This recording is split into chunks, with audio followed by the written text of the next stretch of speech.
Hi hello வணக்கம் மக்களே. இன்றைக்கி நம்ம பார்க்கக்கூடிய இந்த வீடியோவை ஸ்பான்சர் பண்ணுறது நம்ம by mode application.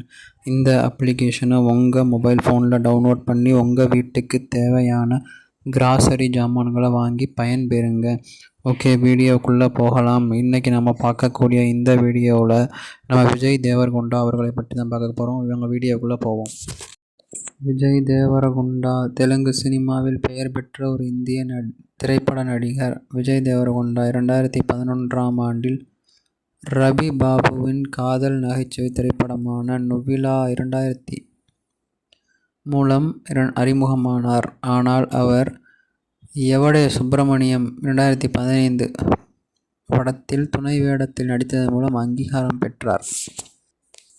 Vijay Deverakonda Telugu தொலைக்காட்சி இயக்குனர் தேவரகொண்டா கோவர்தனன் ராவ் மற்றும் தேவரகொண்டா மாதவி ஆகியோருக்கு தெலுங்கானா மாநிலம் நகர் கர்னூல் மாவட்டம் அச்சம்பேட்டையில் பிறந்தார். பள்ளி படிப்பை Sri Sathya Sai higher secondary school Puttaparthi,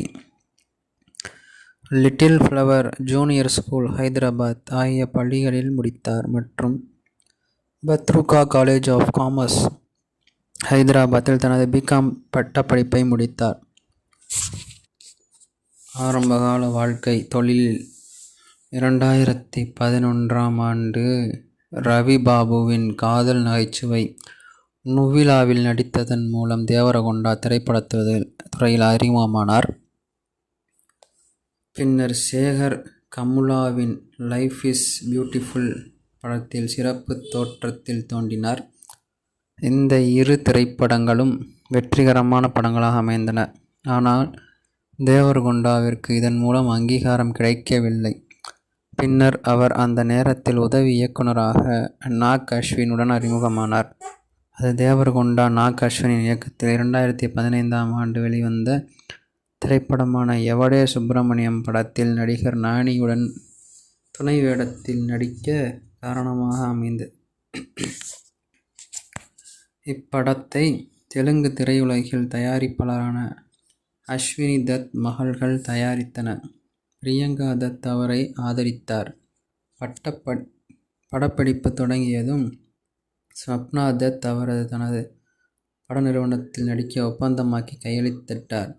இந்த படம் விமர்சனம் மற்றும் வணிக ரீதியான வெற்றியை பெற்றது. மேலும் தேவரகொண்டா தனது கற்பனையையும் ஆற்றலையும் வெளிப்படுத்தி திரைப்படத்தில் நடித்ததற்காகவும் பாராட்டுகளை பெற்றார். இந்த படம் இறுதியாக அவருக்கு தெலுங்கில் சினிமாவில் உரிய இடத்தை கொடுத்தது. திரைப்பட வரலாறு: 2011இல் நுவிலா, 2012இல் லைஃப் இஸ் பியூட்டிஃபுல், 2015இல் எவடே சுப்பிரமணியம், 2016இல் பெல்லி சுப்லு, 2017இல் துவாரகா, 2017இல் அர்ஜுன் ரெட்டி, 2018இல் ஏ மந்திரம் ஈஷாவே, 2018இல் மகாநதி, 2018இல் கீதா கோவிந்தம், 2018இல் நோட்டா, 2018இல் ஈ நாகரணிக்கு ஏமா இந்தி, 2018இல் டாக்ஸிவாலா, 2019இல் டியர் காம்ரேட், 2019இல் மீக்கு மாத்திரமே செப்பித்த, 2020இல் வேர்ல்டு ஃபேமஸ் லவர், 2020இல் ஹீரோ, 2020இல் ஃபைட்டர் ஆகிய படங்கள் இவருக்கு மேலும் வலுவூட்டி ஆதரவு பெற்றுத்தந்தது. திருப்புமுனை மற்றும் வெற்றி: தனூர் பாஸ்கர் தாசயம் இயக்கிய பெல்லி சுப்லு படத்தில் விஜய் முதன்முறையாக முன்னணி பாத்திரத்தில் நடித்தார். நடிகையாக ரிது வர்மா நடித்துள்ளார். இருவரின் இயல்பான நடிப்பால் படம் வணிக ரீதியான வெற்றியை பெற்றது. இது 64வது தேசிய திரைப்பட விருதுகளில் தெலுங்கில் சிறந்த திரைப்படத்திற்கான தேசிய திரைப்பட விருது பெற்று மற்றும் ஃபிலிம்ஃபேர் சிறந்த படத்திற்கான விருது கிடைத்தது. ஒரு சோம்பேறி சமையல்காரனின் யதார்த்தமான சித்தரிப்புக்காக அவர் பாராட்டுகளை பெற்றார். பின்னர் அவர் 2017இல் துவாரகா என்ற மசாலா என்டர்டெய்னரில் அளித்தார். இது எதிர்மறையான விமர்சனங்களுடன் பாக்ஸ் ஆஃபிஸில் தோல்வியடைந்தது.